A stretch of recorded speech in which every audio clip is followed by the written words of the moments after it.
Supreme court के 25 सबसे महत्वपूर्ण फैसले। मामला प्रासंगिकता। ए गोपालन केस 1950। सुप्रीम कोर्ट ने दलील दी कि अगर हिरासत कानून द्वारा स्थापित प्रक्रिया के अनुसार होती तो निवारक हिरासत अधिनियम के प्रावधानों के तहत अनुच्छेद 13, 19, 21 और 22 में निहित मौलिक अधिकारों का कोई उल्लंघन नहीं होता। यहाँ सुप्रीम कोर्ट ने अनुच्छेद 21 पर संकीर्ण दृष्टिकोण अपनाया। शंकरी प्रसाद केस 1951। ये मामला मौलिक अधिकारों की संशोधनशीलता से संबंधित था। पहले संशोधन की वैधता को चुनौती दी गई थी। सुप्रीम कोर्ट ने तर्क दिया कि अनुच्छेद 368 के तहत संशोधन करने की संसद की शक्ति में संविधान के भाग 3 में गारंटीकृत मौलिक अधिकारों में संशोधन करने की शक्ति भी शामिल है। बेरोबारी यूनियन केस 1960। ये मामला बेरोबारी के क्षेत्र को पाकिस्तान में स्थानांतरित करने की संसद की शक्ति के संबंध में था।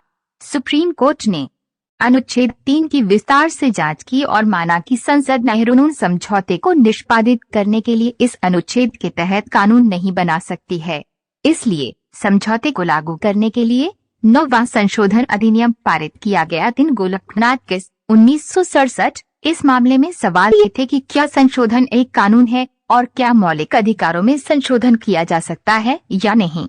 सुप्रीम कोर्ट ने तर्क दिया कि मौलिक अधिकार संसदीय प्रतिबंध के अधीन नहीं है, जैसा कि अनुच्छेद 13 में कहा गया है, और मौलिक अधिकारों में संशोधन के लिए एक नई संविधान सभा की आवश्यकता होगी। साथ ही कहा गया कि अनुच्छेद 368 संविधान में संशोधन करने की प्रक्रिया तो देता है, लेकिन संसद को संविधान में संशोधन करने की शक्ति नहीं देता है। केशवानंद भारती मामला 1973। इस फैसले ने संविधान की मूल संरचना को परिभाषित किया। सुप्रीम कोर्ट ने माना कि हालांकि मौलिक अधिकारों सहित संविधान का कोई भी हिस्सा संसद की संशोधन शक्ति से परे नहीं है, संविधान की मूल संरचना को संवैधानिक संशोधन द्वारा भी निरस्त नहीं किया जा सकता है। भारतीय कानून में यह वह आधार है जिसमें न्यायपालिका संसद द्वारा पारित किसी भी संशोधन को रद्द कर सकती है जो संविधान की मूल संरचना के विपरीत है। इंदिरा नेहरू गांधी बनाम राजनारायण मामला 1975। सुप्रीम कोर्ट ने बुनियादी संरचना के सिद्धांत को लागू किया और अनुच्छेद 300 के खंड 4 को रद्द कर दिया, जिसे 1975 में 39वें संशोधन द्वारा इस आधार पर शामिल किया गया था कि ये संसद की संशोधन शक्ति से परे था, क्योंकि इसने संविधान की बुनियादी विशेषताओं को नष्ट कर दिया था। मेनका गांधी मामला 1978। इस मामले में एक मुख्य मुद्दा यह था कि क्या विदेश जाने का अधिकार अनुच्छेद 21 के तहत व्यक्तिगत स्वतंत्रता के अधिकार का एक हिस्सा है। सुप्रीम कोर्ट ने माना कि यह व्यक्तिगत स्वतंत्रता के अधिकार में शामिल है। सुप्रीम कोर्ट ने यह भी फैसला सुनाया कि एक सक्षम कानून का अस्तित्व ही व्यक्तिगत स्वतंत्रता पर रोक लगाने के लिए पर्याप्त नहीं है। ऐसा कानून भी न्याय संगत, निष्पक्ष और उचित होना चाहिए। मिनर्वा मिल्स मामला 1980। ये मामला फिर से बुनियादी संरचना सिद्धांत को मजबूत करता है। फैसले ने 42वें संशोधन अधिनियम 1976 द्वारा संविधान में किए गए 2 बदलावों को मूल संरचना का उल्लंघन घोषित करते हुए रद्द कर दिया।